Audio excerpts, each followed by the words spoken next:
이직을 결심하고 새로운 회사를 알아볼 때 우리가 확인해야 할 항목은 정말 많습니다. 하지만 대부분의 설계사님들은 이직의 경험이 많지 않다 보니 정작 중요한 알맹이를 놓치는 경우가 매우 많습니다. 많은 설계사님들이 수수료율과 관련된 숫자는 소수점까지 꼼꼼히 확인하시지만 그 숫자를 실제로 내 주머니에 가져올 수 있게 만드는 유지율 정책이나 시상 항목 체크는 의외로 놓치는 경우가 적지 않습니다. 유지율 규정이 어차피 다들 비슷하지 않나요? 유지율, 나는 관리 잘하니까 상관없어. 회사 규모가 크면 시상도 높겠지. 시상은 모든 대리점이 다 똑같은 것 아닌가요? 혹시 여러분도 이런 생각을 갖고 계시진 않나요? 우리가 무심코 지나치기 쉬운, 하지만 내 수입에 큰 영향을 미치는 유지율과 시상의 비밀, 여러분은 정말 꼼꼼하게 확인하셨습니까? 안녕하세요. GA에 대한 진짜 정보 1타지 점장 성정호입니다. 보험 설계사로서 새로운 시작을 꿈꾸며 이직을 고민할 때 우리 눈을 가장 먼저 사로잡는 건 단연 수수료율이라는 숫자입니다. 그 숫자가 높을수록 마음이 흔들리는 건 지극히 당연합니다. 우리가 이토록 치열하게 일을 하는 이유 중에는 결국 노력에 대한 정당한 보상을 받기 위함이 큰 부분을 차지하기 때문입니다. 처음 이직할 때는 분명 최고 대우라는 관리자의 말을 믿고 시작했는데 미처 살펴보지 못했던 규정의 빈틈 사이로 내가 받아야 할 수수료가 소리 없이 새나가고 있었다는 사실을 깨닫는 순간 그 허탈함은 이루 말할 수 없습니다. 이런 배신감은 대개 두 가지 경로로 우리를 찾아옵니다. 첫 번째는 시간입니다. 이직 후 시간이 어느 정도 지났을 무렵 갑자기 줄어든 월급을 보고 뒤늦게 유지율 구간에 따른 수수료 삭감 규정의 실체를 맞닥뜨리는 경우입니다. 두 번째는 비교입니다. 어느 날 타사 동료와 차 한잔 나누다 그 회사 시상이 그것밖에 안 돼? 라는 말을 듣는 순간입니다. 내가 100%, 200% 시상에 만족하고 있을 때 남들은 700%, 800%를 받고 있었다는 실상을 알게 되었을 때의 분노는 생각보다 큽니다. 관리자가 나를 속인 건가? 라는 의심이 들 수도 있습니다.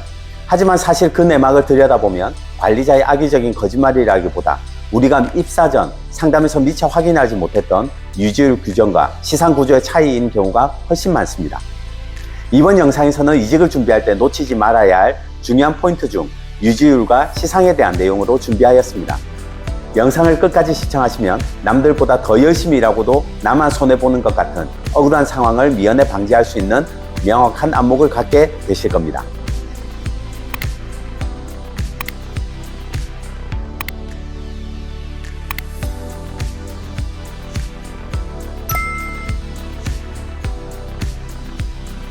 유지율 규정이 무서운 이유는 그 결과가 당장 나타나지 않고 내가 이 조직에 완전히 뿌리를 내렸을 때쯤 뒤늦게 체감되기 때문입니다. 처음 이직해서 의욕적으로 계약을 넣을 때는 모두가 즐겁습니다. 하지만 진짜 내 실질 소득에 대한 성적표는 계약 유지율이 판가름 나는 1년 뒤 혹은 2년 뒤에야 비로소 드러납니다. 그때 가서 미처 살피지 못했던 유지율 규정 때문에 수수료가 대폭 차감된다면 설계사님으로서는 당혹스러움을 넘어 큰 허탈감을 느끼실 수밖에 없습니다. 보험 대리점의 유지율 정책은 우리가 생각하는 것보다 훨씬 복잡하고 다양합니다. 유지율 구간에 따른 수수료율 차등 적용이 아예 없는 곳이 있는가 하면 어떤 곳은 본사가 정한 마지노선 아래로 내려가는 순간 엄격한 페널티를 부과하기도 합니다. 심지어 특정 기간의 유지율 구간을 설정하고 그 결과에 따라 약정된 수수료율에서 5%, 10%, 20%를 삭감해서 지급하는 대리점도 존재합니다. 물론 높은 유지율을 유지하는 것은 보험 설계사의 전문성을 입증하는 지표이자 설계사님의 안정적인 소득 구조를 만드는 필수 요건입니다. 동시에 고객에게는 보장의 울타리가 견고하게 유지될 수 있도록 지켜드리는 것과 함께 해지로 인한 금전적 손실을 막아주는 보호막이 됩니다. 나아가 조직을 운영하는 회사나 관리자의 입장에서도 건전한 사업 운영을 위해 반드시 관리해야 하는 핵심 항목이라는 점에는 이견이 없습니다. 그런 면에서 엄격한 유지율 규정 자체가 문제라고 할 수는 없지만 그럼에도 설계사님 사이에 불만이 생기는 이유는 입사 단계에서 규정에 대한 충분한 안내가 부족한 경우가 많기 때문입니다. 관리자는 상대적으로 약점이 될 수 있는 규정을 굳이 먼저 설명하지 않고 설계사님 또한 입사를 검토할 당시에 무엇을 확인해야 할지 몰라 놓치고 넘어가는 경우가 많습니다. 하지만 사전에 이를 확인하지 못한 대가는 생각보다 가혹한 결과로 돌아오기도 합니다. 예를 들어 볼까요? 입사 당시 약속받은 수수료의 전제 조건이 24회차 유지율 90% 이상이었다는 사실을 명세서에 찍힌 숫자를 보고서야 알게 된다면 그 심정은 어떨까요? 게다가 단 1%가 부족해 유지율이 89%가 되는 순간 내 전체 수당에서 5%가 소리 없이 삭감되는 것을 경험한다면 그 상실감은 이루 말할 수 없을 것입니다.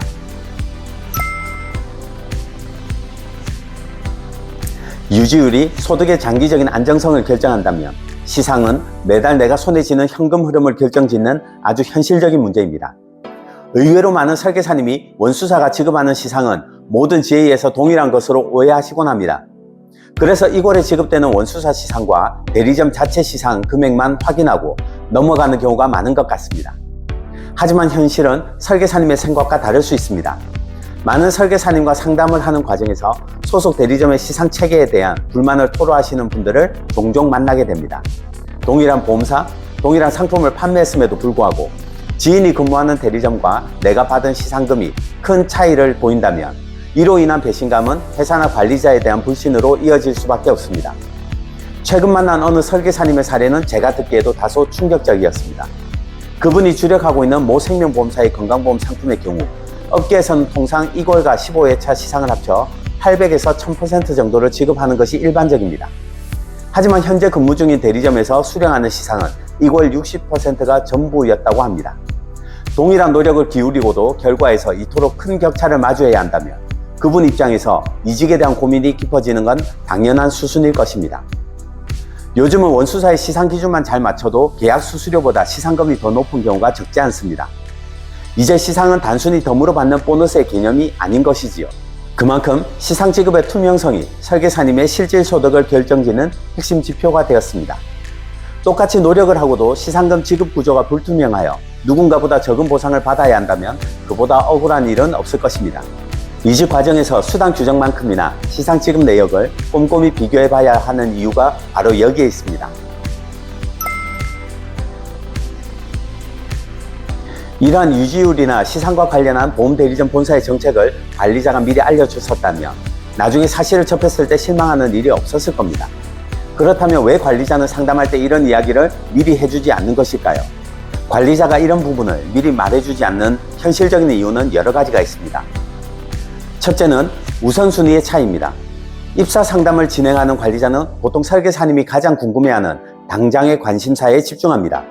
계약 수수료, 정착지원금, 고객 DB 공급과 같은 주제들 말이죠. 이런 굵직한 주제들을 다루다 보면 당장 눈앞에 닥치지 않은 세부 규정까지 설명하기에는 상담 시간이 부족하다고 느낄 수 있습니다. 둘째는 다양하고 복잡한 세부 규정 때문입니다. 보험업계의 수당 체계와 규정은 사례가 워낙 방대하고 복잡합니다. 정해진 상담 시간 안에 모든 세부 규정이나 예외 조항을 하나하나 설명하는 것이 물리적으로 어려울 수 있습니다. 그래서 이직에 영향을 미칠 정도로 핵심적인 사안이 아니라면 해당 사항에 직면했을 때 설명하기도 합니다. 마지막으로 약점을 가리기 위해서입니다. 만약 설계사님에게 설명해야 할 수당 제도나 규정이 타사보다 불리하다면 관리자 입장에서는 굳이 먼저 얘기를 꺼내서 리크루팅에 장애물을 만들고 싶지 않을 것입니다. 결국 문제의 핵심은 이직과 관련하여 관리자는 다 알고 나는 모른다 라는 정보량의 차이입니다. 설계사님이 관리자의 속마음을 일일이 들여다볼 수도 없고 무엇을 질문해야 할지 몰라 묻지 않으며 관리자가 세세한 부분까지 먼저 얘기를 꺼내고 설명해 주지 않는 것이 우리가 마주한 냉정한 현실입니다. 그렇다면 설계사님이 그 방대한 규정들을 다 공부해서 전문가가 되어야 할까요? 사실 그것은 현실적으로 불가능에 가깝습니다. 그래서 제가 가장 확실하면서도 쉬운 판단 기준을 추천드리자면 바로 투명성을 회사 선택의 중요한 가치로 두는 것입니다.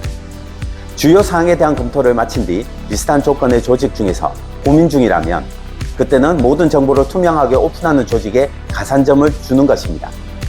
설계사를 진심으로 위하는 곳은 규정을 복잡하게 꼬아놓거나 감추지 않습니다. 오히려 설계사님이 묻기 전에 먼저 수당표를 꺼내놓고 수수료와 시상 항목을 상세하게 설명하며 유념해야 할 부분까지 먼저 언급합니다. 여기서 한 걸음 더 나아가 관리자의 구두 설명보다 더 중요한 것은 문서화된 자료입니다. 우리 업계는 최고입니다. 제가 다 알아서 해드릴게요. 같은 말은 나중에 책임질 사람이 없습니다. 하지만 공식적으로 발행된 문서는 거짓말을 하지 않습니다. 상담 시 말로만 설명하는 곳보다는 관련 규정을 문서로 당당하게 보여주는 조직을 선택하세요. 그것이 우리의 월급을 지키는 가장 확실한 안전장치입니다.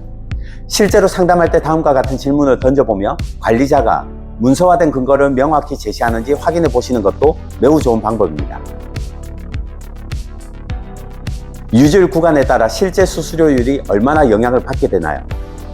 계약이 해지됐을 때 환수 외에 유지율과 관련한 추가 페널티 규정이 따로 존재하나요? 제가 주력으로 판매하는 보험사들의 이번 달 시상 자료를 받아볼 수 있을까요? 결국 나중에 누구를 원망하기보다는 내가 들어가려는 조직이 투명한 시스템을 갖추고 있는지, 그리고 그 시스템을 문서화된 자료로 정직하게 설명하고 있는지를 확인하는 지혜가 필요합니다. 이 작은 차이가 우리가 흘린 소중한 노력의 결실을 온전히 지켜줄 것입니다. 이직은 단순히 회사를 옮기는 것이 아니라 내 인생의 소중한 일터를 새롭게 준비하는 일입니다. 좋은 집을 구할 때 발품을 많이 팔고 서류를 꼼꼼히 떼보듯 회사를 선택할 때도 정말 신중해야 합니다. 최선을 다해 열심히 달린 결과가 나중에 유지율 구간과 같은 잣대에 가로막혀 제대로 된 보상을 받지 못한다면 얼마나 억울할까요? 이런 안타까운 상황은 미리 막아야 합니다. 사실 내가 원하는 것을 100% 완벽하게 충족시켜 줄 수 있는 회사는 존재하지 않는다고 생각합니다. 지원금을 파격적으로 준다면 그만큼 까다로운 조건이 붙기 마련이고, 사무실 시설이 화려하다면 그만큼 수당에서 빠지는 부분이 있는 것이 당연한 이치입니다. 보험계약에서 발생하는 수당의 전체 파이는 정해져 있고, 결국 그 파이를 누가 어떻게 나누느냐가 문제의 핵심이기 때문입니다. 이것이 바로 눈에 금방 드러나는 수수료율만 확인할 것이 아니라 유지율 정책이나 시상 구조와 같이 겉으로 잘 드러나지 않는 지급 조건까지 꼼꼼히 확인해야 하는 이유입니다. 이직을 자주 하는 게 아니다 보니 사실 무엇부터 따져봐야 할지 막막한 것이 당연합니다. 하지만 관리자의 지원이나 달콤한 제안을 받았을 때 반드시 이 점을 기억하세요. 세상에 공짜는 없다는 사실입니다. 이 기본적인 상식 하나만 기억하고 있어도 나중에 후회할 어처구니 없는 실수는 피할 수 있다고 생각합니다. 빛이 밝을수록 그 뒤에 그림자도 깊은 법입니다. 권리에는 항상 책임이 따르는 법이지요. 당장 눈앞에 보이는 숫자에만 마음을 뺏기지 말고 그 뒤에 숨겨진 조건들도 미리 살펴볼 줄 아는 지혜로운 설계사님이 되시길 진심으로 응원합니다.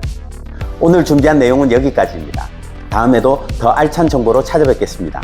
감사합니다.